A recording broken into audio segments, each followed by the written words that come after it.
Di sini saya akan mempresentasikan hasil UTS Supply Chain dan Operation Management PT Bangun Maju Lestari.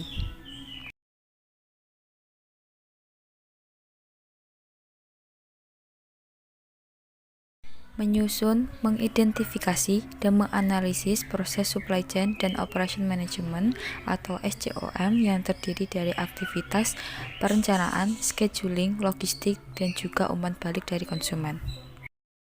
Secara sederhana, konsep supply chain management itu merupakan strategi yang berhubungan dengan kegiatan produksi, shipping, dan distribusi produk dari perusahaan kepada pelanggannya.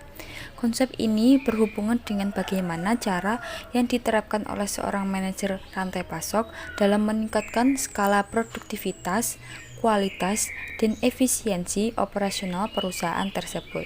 Setelah melakukan observasi lapangan ke perusahaan garmen PT Bangun Maju Lestari, berikut ini adalah hasil identifikasi dan analisa proses supply chain dan operation management. Yang pertama ada aktivitas.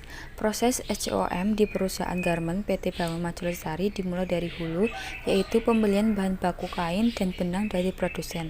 Setelah itu, bahan baku diolah oleh mesin-mesin yang tersedia di perusahaan untuk dijadikan produk jadi sesuai dengan permintaan pelanggan. Produk-produk jadi kemudian didistribusikan ke luar negeri untuk diekspor. Selain itu, perusahaan juga menerima umpan balik dari pelanggan mengenai kualitas produk dan kebutuhan pasar yang dapat membantu perencanaan ke depan. Pada perusahaan garmen dalam memproduksi pakaian jadi akan melalui tahap-tahap proses produksi sebagai berikut. Yang pertama yaitu tahap proses pola. Proses produksi diawali dengan pembuatan pola bahan atau kain sesuai dengan gambaran yang diberikan oleh pembeli atau diberikan oleh perusahaan. Bagian ini menjelaskan penggunaan bahan ketika biaya bahan baku yang digunakan ditentukan. Kemudian tahap proses pemotongan. Setelah membuat pola, masuk ke bagian pemotongan kain yang merupakan bahan baku utama yang digunakan untuk membuat pakaian tersebut. Kain dipotong sesuai dengan instruksi pemotongan dari bagian produksi. Selain itu dilakukan inspection di mana potongan kain diperiksa untuk mengetahui apakah potongan kain tersebut cacat atau tidak. Jika potongan kain tidak rusak, maka dikirim ke penjahit, sedangkan kain yang cacat dikirim oleh ke bagian produksi, di mana potongan kain tersebut diambil bersama potongan kain kecil lainnya. Kemudian tahap proses penjahitan. Pada bagian penjahitan yang merupakan bagian dari proses produksi yang menerima bahan atau kain dari bagian pemotongan untuk dijahit dan dilengkapi dengan bahan-bahan pembantu seperti label, benang, kerah, dan lain-lain. Bagian penjahitan sudah termasuk menjahit kain, mengopres, memasang kancing dan merek, serta melekatkan label pada masing-masing pakaian. Kemudian ada tahap proses finishing. Selanjutnya pakaian diberikan kepada bagian penyelesaian. Di bagian ini dilakukan inspeksi kedua, yaitu memeriksa hasil jahitan, membersihkan sisa-sisa benang, dan melakukan penyetrikaan pada pakaian. Setelah itu dipindahkan ke bagian pengepakan. Yang terakhir adalah tahap proses pengepakan atau packing. Di bagian pengepakan ini, pakaian yang lulus inspeksi dikemas dalam plastik sesuai permintaan pembeli, kemudian dimasukkan ke dalam kemasan, dan tahap terakhir akan dikirimkan ke gudang pakaian jadi dan siap untuk dipasarkan. Kemudian ada perencanaan. PT Bangun Maju Lestari melakukan perencanaan terkait persediaan bahan baku dan stok produk dari jadi dengan mempertimbangkan permintaan pelanggan, musim, dan tren fashion terbaru. Perusahaan juga melakukan perencanaan produksi yang tepat untuk menghindari terjadinya overproduction atau kelebihan produksi yang tidak sesuai dengan permintaan pasar, meliputi seluruh kegiatan produksi mulai dari perencanaan produk, perencanaan fasilitas, dan perencanaan sumber daya produksi. Berikut ada beberapa keputusan yang berhubungan dengan perencanaan produksi, antara lain 1. Jenis barang, 2. Bahan baku, 3. Kualitas barang, 4. Jumlah barang, dan yang kelima pengendalian produksi. Kemudian ada scheduling. PT Bangun Maju Lestari mempunyai tenaga kerja sebanyak 1.500 karyawan yang terlibat dalam perusahaan ini. Perusahaan ini memiliki jadwal produksi yang terjadwal dengan baik, sehingga menghindari terjadinya penumpukan produksi atau keterlambatan pengiriman produk ke konsumen. Jadwal produksi didasarkan pada permintaan pelanggan, musim, dan juga tren fashion terkini. Proses operasional perusahaan dilakukan pada hari Senin hingga Sabtu pada jam 8 sampai jam 16 untuk buruh pabrik dan jam 8:30 hingga jam 16 untuk pegawai kantor. Pada hari Minggu dan juga hari-hari besar, perusahaan PT Bangun Maju Lestari libur. Demikianlah jadwal operasional sebuah perusahaan PT Bangun Maju Lestari pada hari kerja. Perlu diingat bahwa jadwal tersebut dapat berbeda-beda tergantung dari kebutuhan dan juga permintaan pelanggan. Kemudian ada logistik. Perusahaan memiliki tim logistik yang berfokus pada pengiriman produk ke luar negeri untuk diekspor. Logistik perusahaan PT Bangun Maju Lestari yang diekspor melibatkan sejumlah langkah, mulai dari pengumpulan bahan baku, produksi pakaian yang sesuai dengan standar yang ditetapkan, dan terakhir mengirimkan produk ke berbagai negara yang dituju atau yang diminta. Berikut beberapa langkah dalam chain of supply dalam logistik perusahaan garment yang diekspor antara lain mencakup yang pertama, pengumpulan bahan baku. Jadi, bahan baku yang terlibat umumnya meliputi bahan kimia, kain, benang, dan aksesori lainnya. Bahan baku tersebut diproses dan diolah dalam pabrik sebelum akhirnya menjadi produk siap jual. Yang kedua, ada transportasi. Produk yang telah selesai diproduksi kemudian dikirim ke berbagai negara, umumnya menggunakan metode transportasi udara, laut, atau darat tergantung pada tujuan dan waktu pengiriman. Kemudian ada penanganan dokumen. Perusahaan juga harus mengurus pengiriman dokumen-dokumen yang ada. Ada banyak yang harus disiapkan, mulai dari surat jalan, faktur, dokumen ekspor, hingga dokumen asuransi. Yang keempat, ada asuransi. Selain dokumen, perusahaan juga harus memikirkan pembelian asuransi untuk produk yang dikirim. Asuransi ini bertujuan untuk melindungi produk dari kerusakan atau kehilangan selama pengiriman. Yang kelima, ada perlindungan kemasan. Produk harus dikemas dengan baik untuk menghindari kerusakan selama transportasi. Ada banyak metode pengemasan yang bisa dilakukan, mulai dari metode packing biasa, pembungkus plastik, hingga casing kayu. Yang keenam, ada penanganan bea cukai. Produk yang diekspor ke luar negeri perlu melewati proses penanganan bea cukai, sehingga harus terlebih dahulu melalui pemeriksaan dokumen, produk, dan juga negosiasi harga. Penting bagi perusahaan garment untuk menciptakan sistem logistik yang efektif guna untuk memastikan keberhasilan dari pengiriman produk. Hal ini akan membantu menghindari biaya yang lebih besar dan menjadi salah satu kunci keberhasilan dalam ekspor produk. Yang terakhir ada umpan balik dari konsumen. Perusahaan menerima umpan balik dari konsumen melalui berbagai kanal, seperti email, media sosial, dan juga pusat informasi pelanggan.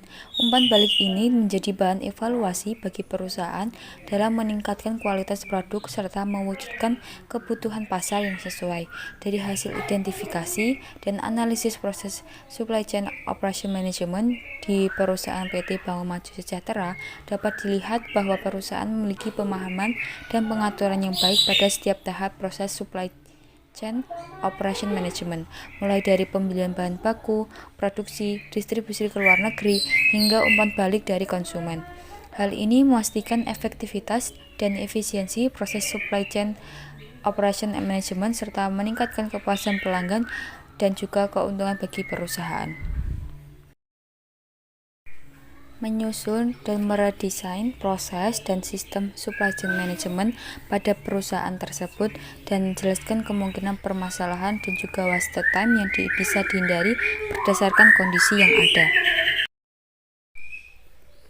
Proses dan sistem supply chain management pada perusahaan garment dapat diubah dan ditingkatkan melalui beberapa cara, yaitu 1. Meningkatkan komunikasi antara pihak supplier, produksi, dan juga distribusi. Biasanya di perusahaan garment terdapat beberapa departemen yang dapat mempercepat atau juga memperlambat proses produksi dan distribusi. Pembuatan jadwal produksi yang terpadu dan terkoordinasi dengan jadwal pengiriman produk akan membantu meningkatkan efisiensi proses. Dengan demikian, perusahaan dapat menghindari terjadinya waktu tunggu dan persediaan berlebih yang berpotensi menjadi permasalahan dan waste time. Yang kedua, menerapkan sistem inventory control secara lebih ketat. Perusahaan garment dapat memonitor persediaan lebih aktif dan mengurangi jumlah barang yang banyak sehingga menghindari waste time dan biaya transportasi. Yang ketiga, mengimplementasikan sistem pelacakan pengiriman. Dengan menerapkan sistem pelacakan pengiriman, perusahaan dapat memastikan pengiriman tepat waktu dan menghindari keterlambatan atau kerusakan pada barang. Yang keempat, memperbaiki pengelolaan data dan informasi. Perusahaan garment harus memastikan data dan informasi yang digunakan oleh pihak internal atau eksternal sudah up to date dan bisa diakses dengan mudah. Proses supply chain management yang benar menurut saya yang pertama, customer. Tahap pertama yang memulai manajemen rantai pasok berasal dari konsumen atau customer. Pada tahap ini, customer mengajukan pesanan atau order suatu produk yang ditawarkan oleh pihak produsen. Saat melakukan pemesanan, customer akan memberikan informasi terkait pemesanan produk. Informasi tersebut diantaranya yakni jumlah produk yang dipesan dan tanggal pengantaran produk yang dipesan. Yang kedua ada planning. Setelah pesanan diterima oleh produsen, tim atau departemen perencanaan akan membuat perencanaan mengenai produksi produk yang barang yang diminta. Selain perencanaan produksi, tim perencanaan juga bertanggung jawab terhadap persiapan kebutuhan bahan baku yang diperlukan. Yang ketiga yaitu purchasing. Tahap ketiga dalam manajemen rantai pasok adalah pembelian bahan baku. Ini dilakukan oleh Departemen Pembelian setelah menerima rencana produksi yang dilakukan Departemen Perencanaan. Pada hal ini, Departemen Pembelian atau menghubungi pemasok untuk melakukan pembelian bahan baku dan bahan pendukung. Selain melakukan pembelian, Departemen ini juga menentukan tanggal penerimaan bahan dan jumlah bahan baku yang dibeli. Yang keempat, inventory. Jika pesanan bahan baku telah datang, selanjutnya bahan baku tersebut akan dikirim ke pabrik untuk dilakukan pemeriksaan kualitas. Apabila kualitas bahan baku dan jumlahnya telah memenuhi standar, bahan baku tersebut akan disimpan di gudang. Tahapan ini disebut dengan inventory. Yang kelima yaitu proses produksi.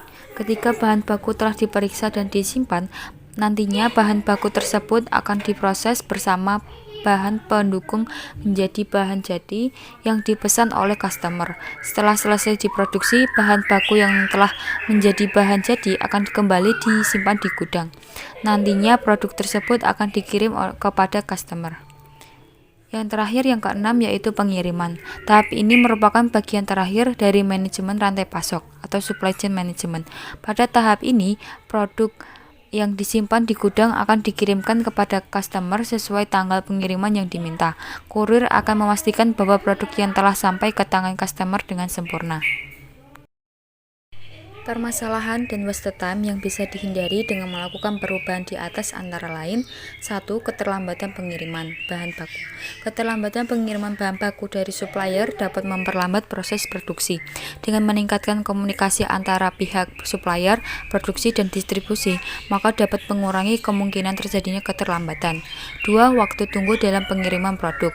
Pengiriman produk yang terlambat dapat memperpanjang waktu tunggu pelanggan untuk menerima produk, yang mana akan berdampak buruk pada reputasi perusahaan.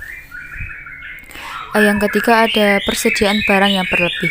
Persediaan barang yang banyak dapat mengumpulkan biaya yang tidak diperlukan seperti biaya penyimpanan, transportasi, dan juga biaya pengurangan harga, sehingga dapat merugikan bagi perusahaan. Yang keempat, data dan informasi yang tidak akurat. Kesalahpahaman akan data dan informasi dapat menyebabkan keterlambatan dalam keputusan yang diambil, dan juga menghabiskan waktu untuk merespon atau memperbaiki masalah. Oleh karena itu, penting untuk memastikan kualitas data dan informasi yang digunakan oleh suatu perusahaan.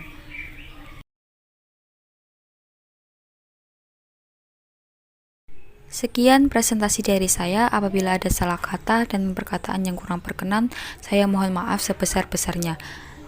Sekian dari saya. Wassalamualaikum warahmatullahi wabarakatuh.